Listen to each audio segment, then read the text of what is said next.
walking love. You've heard me tell the story before of the preacher who got up and would say, do his message, love one another as I love you. And he would sit back down, give the benediction, and go home. The next Sunday, he'd get up, love one another as I love you. Then he'd sit down, get up, give the benediction, and go home. And the following Sunday, he did the same thing. And the next Sunday, he did the same thing. And the next Sunday, and it went on for a while until somebody, he was a new pastor too, until somebody said, Pastor, why do you keep doing that? He says, because when we learn how to do that, then we'll move on to something else. The unique thing, what God has called us to do, is to have this unique, genuine love for each other.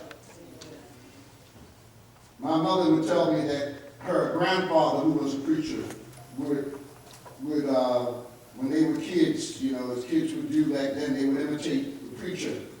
And she would tell me how the cross stood one way going from earth to heaven, and it spread out the other way going from man to man.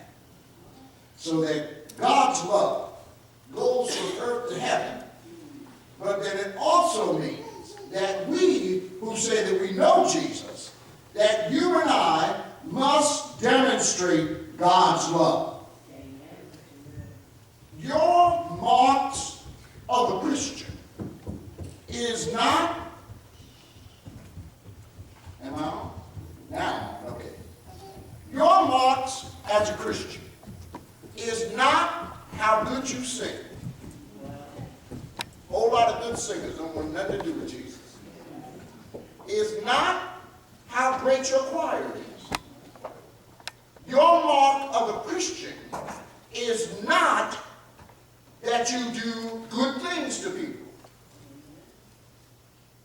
It's not even if you've got the gift of tongues or the interpretation of tongues. But it is how you love each other. While we're all preaching from 1 John, would you just flip over a few pages to the book of Galatians, or as Pam tells me, Galatians. And we're familiar with what Paul is telling this church in Galatia in terms of the mark of a believer. And he goes on, you're familiar with this, starting at verse 16. But I say, walk by the Spirit, and you will not carry out the desires of the flesh. And then he goes on later on in that verse, at verse 20, actually at verse 19, 20, and 21, when he talks about those things of the flesh. But then he talks about the fruit of the Spirit. These are the evidence of a believer. These things. Not if they got the gift of healing. Huh? Not if they could draw thousands of people.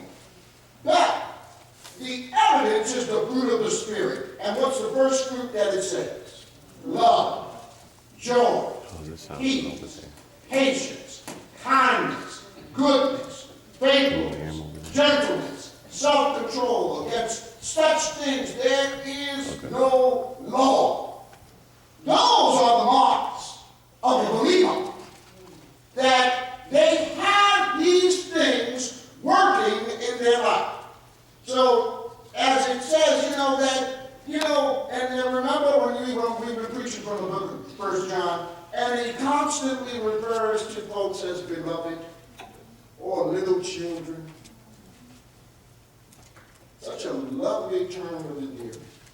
But he tells us, beloved, if God so loved us, we ought to love one another. Amen. Amen. You know, I understand what folks say, but I really wonder if they really understand when someone will tell you this. And I know that they don't mean to be offensive. But when they say, I love you in the Lord, who is being loved in the Lord? When the person who is saying that is in the Lord, or when the one who they're talking to is in the Lord? But actually, if love is being perfected, and it's not without fault, that word perfecting or perfect is not without fault, but it means to mature. It's from the Greek word teleos. And it means that I have a maturing love, that I have a love that's growing. The love that I have for my wife has grown. I think, she's still with me. I don't know. Maybe not really. And I'll use Rhonda as an example, okay? But you give me a hard time. All right. That I would hope that after nearly 40 years of marriage, that her love for her husband has matured from the time that they stood here and they said, I do, as husband and wife. That love has to mature. Love means that I also, and look at what Paul tells the church of Corinth. He's talking about gifts and all of those things, and they're good. But then he says, I've got something better or greater. And then he goes into that famous chapter 13. We ought to love each other. Love means that I am a servant, but not a doormat. Love has to be perfected in us. So that if love is being perfected in us, and it is maturing in us, it means that love is permeating me so that I don't have to say, in the Lord, I love you. And I'm on here to tell you, sometimes it's hard to love people. Huh? And also remember this, love is also a decision. It's a decision. It is not a feeling. If you think it's a feeling, you are doomed to fail. As one comedian would say, that love was the feeling that you feel before you feel the feeling that you never felt before. But it's not that. And you've heard me emphasize that song, Feel Me. You know the next line? Nothing more than feelings. Go in the mall or in the elevator, you'll hear it on that music. And he's pretty much telling you that song, that my relationship with you is nothing but feelings. So if I feel good, you're all right. But if I feel bad, you're in the world of trouble. Or if I feel, I don't feel like I love. Or, God bless her. She's in heaven now. But one of the times I would be up at Canal and listen to Miss McCullough. And she would say to the young folks there, she said, young folks, she said, don't go into this falling in love. She said, walk right in it. She said, you made a mistake? Oh, well, I didn't mean to, but I fell in love.